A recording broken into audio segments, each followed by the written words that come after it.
Insya Allah mudah-mudahan di semifinal kita bisa mengurangi kesalahan-kesalahan lagi dan bisa menang.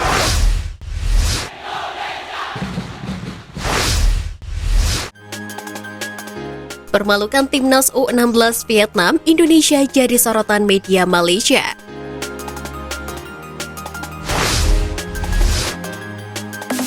Keberhasilan timnas U16 Indonesia balas dendam kepada Vietnam di Piala AFF U16 2022 membuat media Malaysia turut menyoroti kiprah skuad Garuda Asia.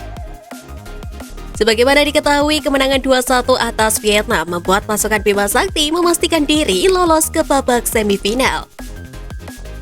Menariknya, lolosnya timnas Indonesia ke babak semifinal Piala AFF U16 2022 disebut-sebut oleh media Malaysia juga menjadi alasan bagi Indonesia untuk mengurungkan niat pindah ke EAFF. Sebelumnya, PSSI memang telah memastikan bahwa Indonesia akan tetap menjadi bagian dari Federasi Sepak Bola Asia Tenggara atau AFF. Menurut media Malaysia, hal tersebut disebabkan karena kemenangan yang diterima oleh timnas Indonesia dalam laga terakhir Grup A Piala AFF U16. Di lain sisi, Muhammad Iriawan selaku Ketua Umum PSSI mengaku bahwa PSSI tidak jadi keluar dari AFF. Pria yang kerap disapa Iwan Bule itu menilai PSSI tidak perlu keluar dari AFF. Karena Indonesia berada di kawasan Asia Tenggara dan lebih baik membalaskan dendam kepada Vietnam dan Thailand dengan cara mengalahkannya di setiap pertandingan dan merebut gelar juara. Kesempatan tersebut cukup terbuka lebar mengingat timnas U16 Indonesia mampu tampil memukau pada gelaran Piala AFF U16 kali ini.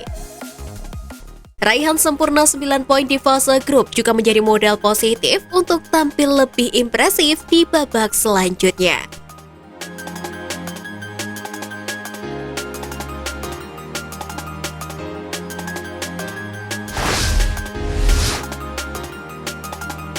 Lolos ke semifinal, timnas U16 Indonesia diuntungkan.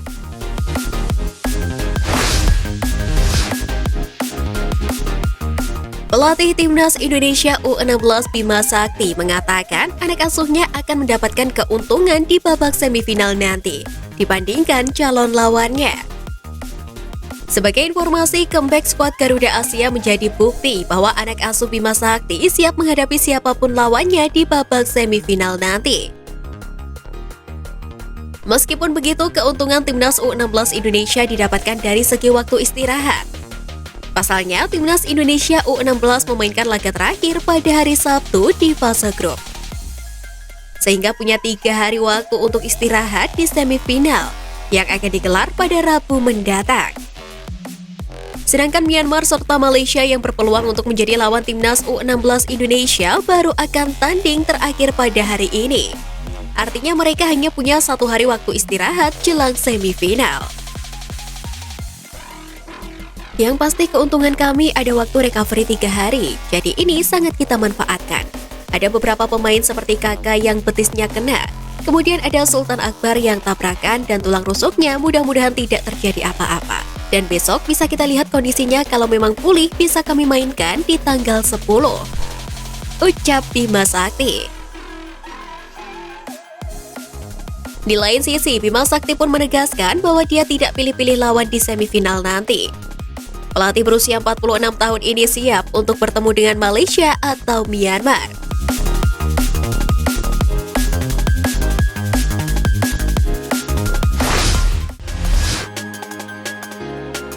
Potensi pemain timnas U16 yang layak dipromosikan ke timnas U19.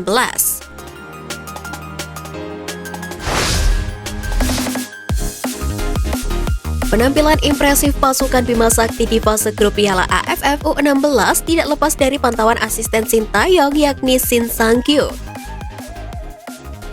Pelatih fisik timnas senior tersebut turut menjadi saksi perjuangan skuad Garuda Asia membungkam Vietnam di laga pamungkas kemarin. Shin Sang-kyu mengapresiasi Iqbal dan kawan-kawan yang memiliki semangat juang yang tinggi. Kendati begitu, saat ditanya siapa pemain yang kemungkinan bisa dipromosikan, asisten Sintayong tersebut mengaku sulit untuk mengatakannya. Bukan tanpa alasan, sebab Shin Sang-kyu baru menonton pertandingan timnas Indonesia U16 sekali saja. yakni ketika timnas melawan Vietnam U16.